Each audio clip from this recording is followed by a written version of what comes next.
Welcome to the Social Engineer Podcast. In this corner, this is a new series. This is episode 290. I'm Chris Hadnagy, CEO and founder of Social Engineer LLC, the Innocent Lives Foundation, and the Institute for Social Engineering. And believe it or not, this whole podcast has been around since 2009. It's a really long time. And you might notice I have a different co-host here. We're going to talk about the whole episode in a minute, but my co-host is none other than Mike Holfeld. He's an Emmy award-winning investigative reporter. He's worked really hard here in the state of Florida to pass laws to protect first responders and consumers across the country. Mike, it's great to have you as part of the show. Thanks. One of the awards I was recognized with, and I think Kevin Beary is proud of this, is working to get first responders coverage for PTSD. That won us the National Association of Broadcasters Service to America Award. So first responders are important to us. The people of America and their safety is important to us. And that brings us into the topic. What about safety following New Orleans, Las Vegas, the radicalism? I mean, it's just so unnerving. We have people here in the United States right now that may seize on an opportunity or an event to hurt someone, not just one person, but hundreds. And that's why we want to bring the sheriff in. Yeah. So before we get to the conversation, you might be wondering, well, this is a whole different format. Like, why are you changing the whole podcast from SE, et cetera? Well, Mike and I have worked together for years. I can't even remember how many, probably close to 7 or 8 years now. Oh, yeah. He's here in Orlando, at least probably that. And he was a very, very highly decorated investigative reporter who also fought things like crypto crime and brought light to a lot of things that were harming older folks, young folks, and everyone in between here in the area and nationally. And he worked closely with federal law enforcement agencies to help catch these guys. He wasn't just reporting the news. He was actually working hard to help stop it. So, of course, Mike and I linked up. I got to be on his show quite a few times talking about these crimes since it's the work that I do. And recently, Mike retired. And we thought, how much fun would it be to do a podcast together and to talk about things that involve security, involve the things that he investigated, involve national security, and what he's learned over his 45 years on television, what I've learned over my limited years, not as many as him in doing this, and then bring some great guests in, like we'll introduce our guest today, and talk about events that affect us here locally, but also internationally and everywhere around the globe. So with that, let me just introduce our guest. Our guest today is Sheriff Kevin Beary. He's a retired sheriff from Orange County here in Florida. He has 49 years in law enforcement, and he's part of a 5-generation law enforcement family and has worked for corporations such as Kennedy Space Center. Throughout his career, he's worked as a SWAT commander, served on domestic security task force also. In his personal life, Sheriff Beary has been married for 42 years and has 4 children and 5 grandchildren. Wow. So you got married 7 years into your career. Oh, pretty close. That's a pretty close bet right there. Yeah. Well, Sheriff Beary, thank you for being our first guest on this new series and coming to talk with Mike and I today. Well, it's a privilege. As you know, Mike and I go back. These weather incident, we talked about the snow here in Florida, but he also won another award when he rode with me the night in Hurricane Charlie. Yeah. Oh, so, Mike, you never told me that story. Well, I mean, Kevin Beary is one of the best in the business, and he showed me some trust, and I gave him the same trust, and it never stopped. I've known him for roughly 25 years now. Hurricane, that was no joke, Hurricane Charlie. No. I remember driving through Winter Park, Sheriff, all those trees down, the damage we saw. Oh, just incredible. Absolutely, and you were with me that same incident when the Christner Steakhouse was about to ignite because of a gas leak, and we got that stopped. And then, of course, Hurricane Charlie, I lost a house that night, and you were there with my rental home when 4 trees collapsed it. Yeah, and I think that underlines, Chris, how we deal with humanity, how people are impacted, and the topic that we're looking at today. Because not only could people in Florida, but anywhere coast to coast or around the world, I know you have listeners and viewers in many countries. So they'll all be interested in this, I believe. Yeah. Why don't you lead into the sheriff on this? And Chris, just so you know, I was an international police mentor, executive level in Afghanistan, Jordan, and Ukraine. Wow. So, and so you have international experience. We have international experience. And the topic we're covering today was very involved in Jordan because they helped Qatar police the last World Cup. So let's talk about that, Sheriff Beary, because, here just recently we saw this horrific event in New Orleans where somebody literally ran people over with a truck. A few years ago, we saw a sniper in Las Vegas killing people. It seems like almost every month we're hearing of another school shooting. And now here in Orlando, we have the Pro Bowl coming this month in here, and there's going to be 55,000 people. Is this considered like a minor event for terrorism and those kind of things, or how do we look at this kind of event? Well, I think you got to look at the event as it's a major event.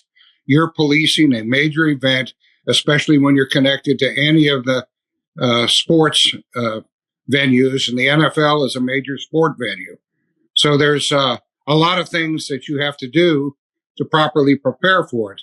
And I will tell you, if I was looking at the New Orleans incident, I would like to see their overall plan. I'd like to see the written copy and the electronic copy of what they put together before the New Year's Eve event, and see what was good, what was bad, and also what needs to be improved on. What strategy do we need here, Sheriff? What strategy? What's the protocol? I know you've put together a blueprint for us. We don't want to give away secrets, but what's the standard protocol that you would advise as we go to the Pro Bowl here in Orlando? Well, first and foremost, if your city or county is going to be putting in to host this venue, right, you better fund it. You don't have time to cut corners and try to save money. You need to fund it for maximum effect, so that you provide the maximum amount of security for the event. And the first thing you need to do is risk assessment. And that risk assessment is nothing more than all your intelligence people at the state, local level, as well as your fusion centers. You need to be monitoring social media. You need to be finding out what the pulse is in the community. And you need to find out if there are any threats. And right now, after New Orleans, after the German attack at the holiday shopping venue, right, you better be planning a risk assessment that not only includes all the intelligence factors. You have to have things like a command post. You need to operate your operations center, or your crime center, as some agencies call it. You need to have both of them open, and at the same time, policing that event, you have to have a traffic plan. You have to have a crowd control plan. And that's where proper barricades, water barricades, concrete barricades, the steel and aluminum barricades for crowd control, all that has to be part of the game plan. Do they set up a perimeter around the stadium for the Pro Bowl? Will that be a number one? I think they'll have, you have to have a perimeter because, you have people coming into the venue site. But after what happened in New Orleans, I would say it's probably time to, up the ante a little bit, get a little tougher, because, when you're setting up the command posts and things like that, you have to have the contingency plans in place. On that perimeter, you got to have cameras. You got to have your in-house security personnel, your police personnel. You need to have access control points. And I think this is where law enforcement needs to get in the 21st century even a little more. You got to put out things like drones and camera monitors at all the key locations, because that's how you have to police an event today. Sheriff Beary, I want to just ask this question because I was talking about this. It's kind of like, for me, mind blowing, all this preparation that has to happen. But you've been in law enforcement for 49 years. How have you seen it change? Like, were you having to worry about this same thing 20, 30, 40 years ago when you had events? Well, I guess I got my start really back on the Orange County SWAT team in 1979. I was on the SWAT team, then commanded it. But I had a very forward thinking sheriff at the time in Lawson Lamar. And he sent this young sergeant over to Northern Ireland to study terrorism. And when I went to Northern Ireland, I went to the bomb school. I went to crowd control school. I got to look at firing a 37 millimeter rubber bullet at potential rioters that were going to cause great bodily harm. It was an incredible adventure. And since then, it's just gotten more and more involved because the threat has evolved. You know, in 82, Northern Ireland, you had to worry about the pipe bombs, and you had to worry about the roadside bombs and, rifle attacks. But even the terrorists have gone to school now. Wow. And they've upped the ante.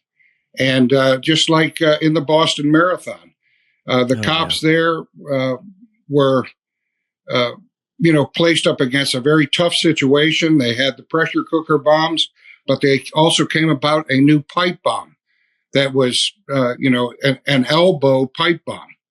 And that's what was used in Boston, was later used in San Bernardino, California. And here's one of the things that's always incredible is you can go to Inspire magazine, which is like the terrorist handbook on how to get involved and make weapons 101. And that's where they went. And, I think we need to get back to monitoring sites like that. And I would not recommend that people use their, personal emails to check it out and see if I'm really telling the truth. Right. Because you might get on some lists you don't really want to be on. Yeah. Chris, it occurs to me, you introduced me to the dark web. Is it your sense that this kind of communication is happening on the dark web? I mean, it sounds like it's in the same layer. What's interesting is just what Sheriff Beary was saying is we see terror groups on the dark web now, like communicating, educating each other, sharing information. Those manuals that Sheriff Beary says out there, they have whole books and manuals on how to do terror activities, extortion manuals, all sorts of things on the dark web. Well, and Chris and Mike, another incident, cities and counties have to be smart. I remember back during the Seattle riots of years ago, their city council made them put all their emergency operations plan on the web.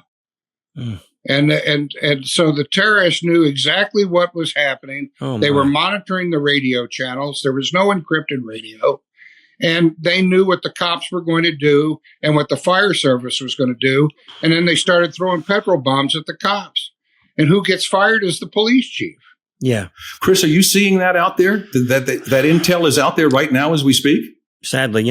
Mike, what I do for like with a nonprofit, Innocent Lives. And recently we found a literal encyclopedia. It is like a book on how to sextort teenagers, like a step-by-step guide on how to do it, just being passed around the dark web. I found ISIS has a magazine, an actual very well-produced magazine that they pass around on the dark web. I mean, it is top. It's sickening, but it's top quality production, color, pictures, beheadings, how to capture the infidel. It's all in there, and they're just passing this stuff around like it's nothing. Chris, who's their audience? Oh, that's a good question. I mean, is it young, old? I mean, look what happened in New Orleans. That guy radicalized. It's frightening. I mean, I have Americans that are potential hitmen. Oh, yeah. Yeah. So back in the day, I was working with a couple government agents on uncovering terrorist cells that were using Twitter at the time when it was Twitter, to find people who were angry at the government and tweeting things like, I hate the government, I hate this. And they would come in and they would start to radicalize them, talk to them about, well, don't you want to do something? Don't you want to make a change? And I got to tell you, in looking at these chats, after they would get someone invested, and I hate to even give them credit, one of the most intelligent things I saw was they would then to start talk about, what ISIS is. If you look at ISIS, if you look at that word, it's actually Jesus.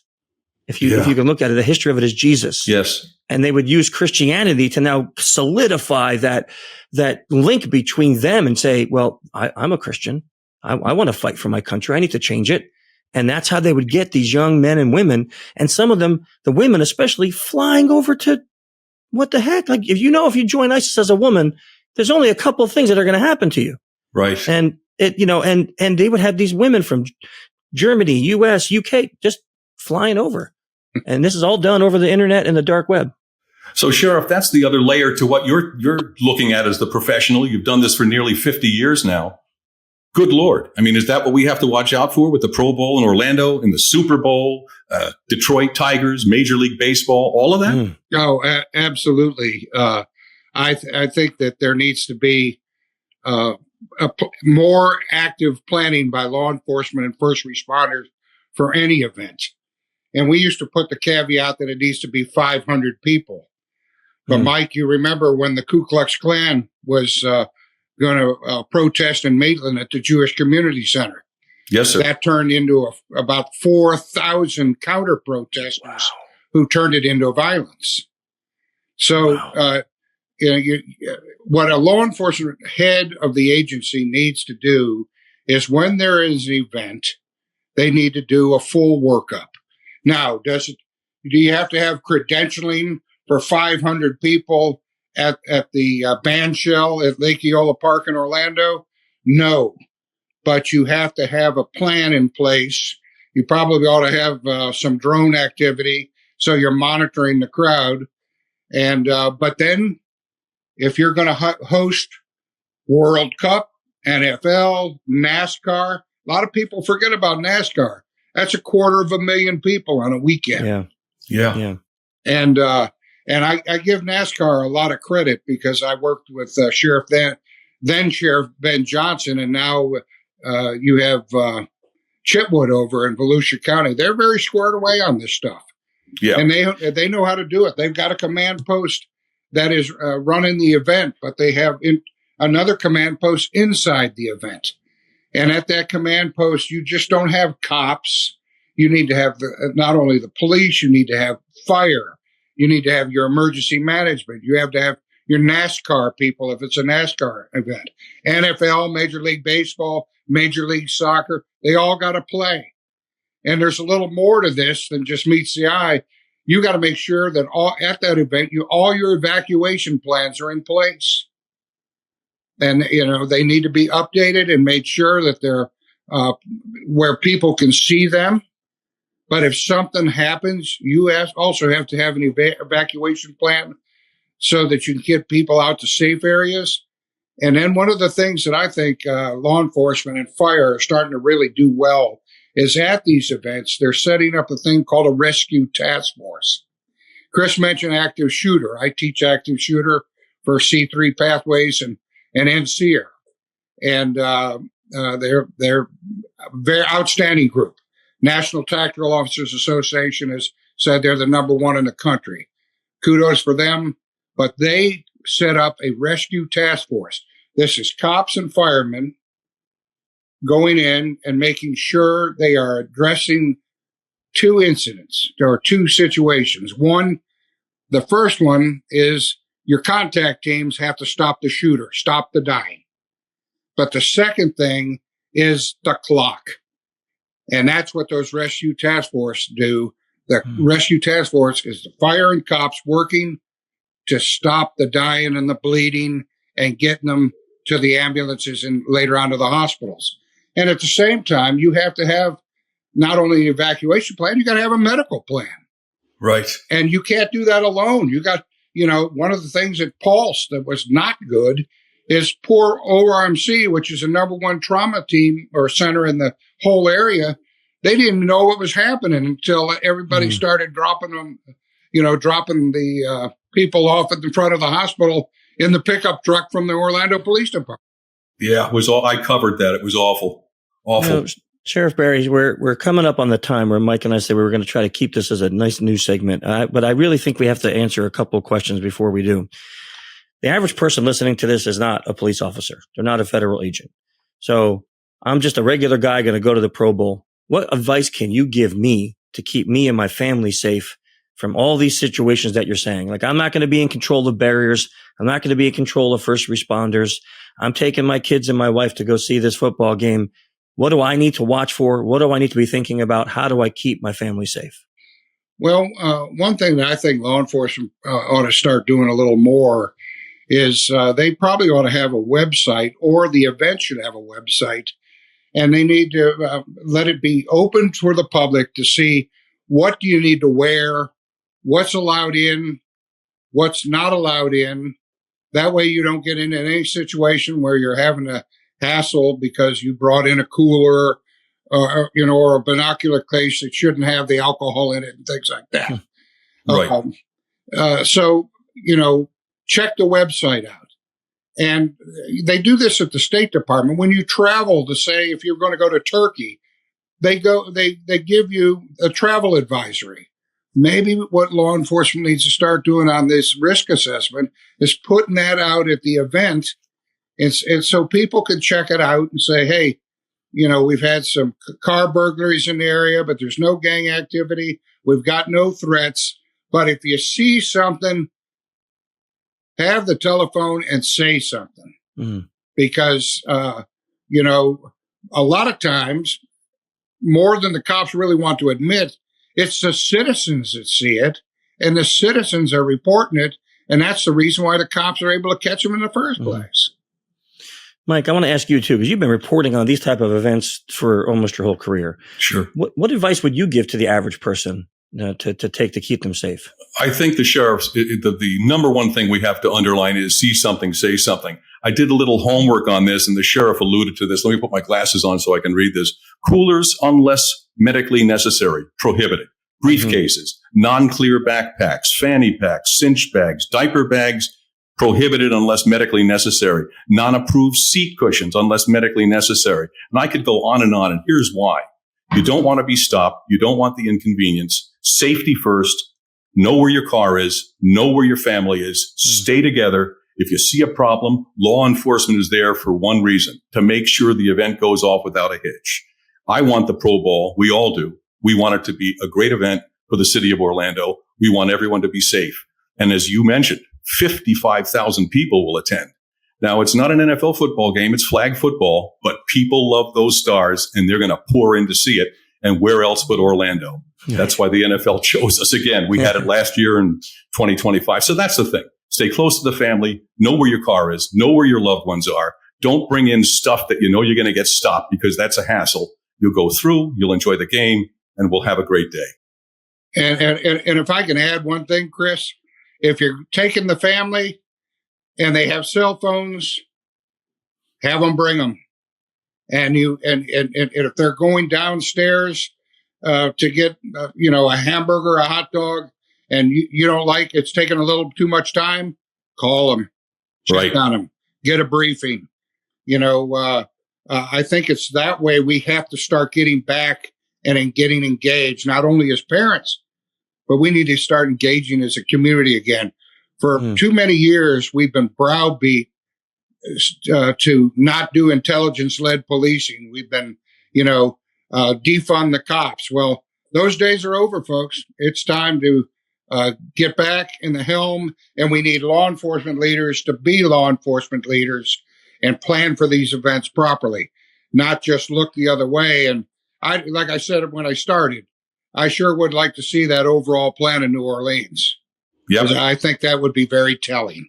We could learn from our mistakes. You're so right. Yep. I have one last question, but I want to add something because you made me think about it from a technological standpoint. If you are bringing your family, if you have an iPhone, you can have Find My Friend, or if you don't, you can use Life 360.